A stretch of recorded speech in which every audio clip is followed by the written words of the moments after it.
আমাৰ বিভিন্ন সংবাদ মাধ্যমত সাধাৰণতে এটা অভিযোগ উঠা যায় যে আমাৰ পৰিবহন আৰু ট্ৰেফিকৰ পুলিচসকলে সৰু সৰু অটো ৰিক্সা চালক আদিক ফাইন আদিৰ কাৰণে দিগদাৰি কৰে বা আমনি কৰে, তাৰ ফলত দুখীয়া মানুহখিনিৰ কষ্ট হয়। আজি কেবিনেটত আমি দুটা সিদ্ধান্ত লৈছোঁ যে বাইকৰ আৰোহীক টু হুইলাৰত এক্সেপ্ট হেলমেট আন কোনো কথাত ফাইন কৰিব নোৱাৰিব। অকল হেলমেট নিপিন্ধিলে ফাইন হ'ব, বাকী আৰু কাগজ নাই পত্ৰ নাই এইবিলাকত যিটো ফাইন কৰে সেই ফাইনটো আৰু এতিয়াৰ পৰা নকৰিব। যদি কাৰোবাৰ কাগজ নাই তেতিয়া তেওঁলোকক নোটিছ দিব, তেওঁলোকে কাগজ ঠিক কৰিব, কিন্তু ফাইন নলয় গভৰ্ণমেণ্টে। তাৰ এটা SOP ট্ৰান্সপৰ্ট ডিপাৰ্টমেণ্টে ৰিলিজ কৰিব। দ্বিতীয়তে অটো ৰিক্সা ৰিক্সা যিকোনো তিনি হুইলাৰ তিনিচকীয়া যুক্ত গাড়ীক 4 বাৰকৈ তেওঁলোকে ৰিপিটেড অপৰাধ নকৰালৈকে তেওঁলোকৰ পৰা কোনো ফাইন নোলোৱাৰ সিদ্ধান্ত লৈছে।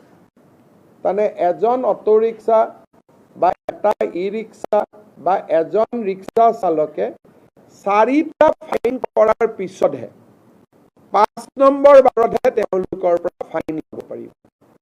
4 বাৰ আমি তেওঁলোকক ৱাৰ্ণিং দিম। 4 বাৰ ৱাৰ্ণিং দিয়াৰ পিছতো যদি তেওঁলোকৰ ভুলটো তেওঁলোকে কৰিয়ে থাকে তেতিয়াহ'লে 5 নম্বৰ বাৰতহে তেওঁলোকৰ পৰা ফাইন লোৱা যাব।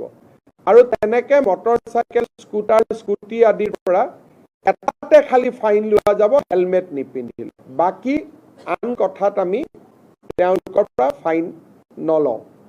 ইয়াৰ ওপৰত ট্ৰান্সপৰ্ট ডিপাৰ্টমেণ্টক নিৰ্দেশ দিয়া হৈছে যে আপোনালোকে এটা SOP বনাই অহা 15 দিনৰ ভিতৰত আপোনালোকে প্ৰকাশ কৰক, যাতে অটো ৰিক্সা ৰিক্সা ই ৰিক্সা এওঁলোকে যাতে ফাইন আদিৰ পৰা ৰক্ষা কৰিব খোজে।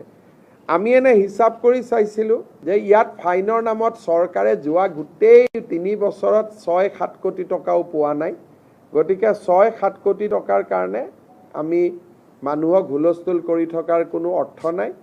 কিন্তু তেওঁলোকে যদি ভুল কৰি থাকে তেওঁলোকৰ আমি বেলেগ ধৰণৰ আন ব্যৱস্থা ল'ব পাৰিম। টকা লোৱাৰ পৰিৱৰ্তে আন যি এক্টত আছে আন আমি আইনী ব্যৱস্থা ল'ব পাৰিম, কিন্তু ফাইনটো নোলোৱাকৈ বেলেগ ব্যৱস্থাবিলাক আমি ল'ম। ফাইনটোলৈকে আমি নাযাওঁ, যাতে মানুহৰ মাজত ধাৰণা নহয় যে চৰকাৰে বিভিন্ন টকা পইচা এই দুখীয়া মানুহবিলাকৰ পৰা সংগ্ৰহ কৰি আছে।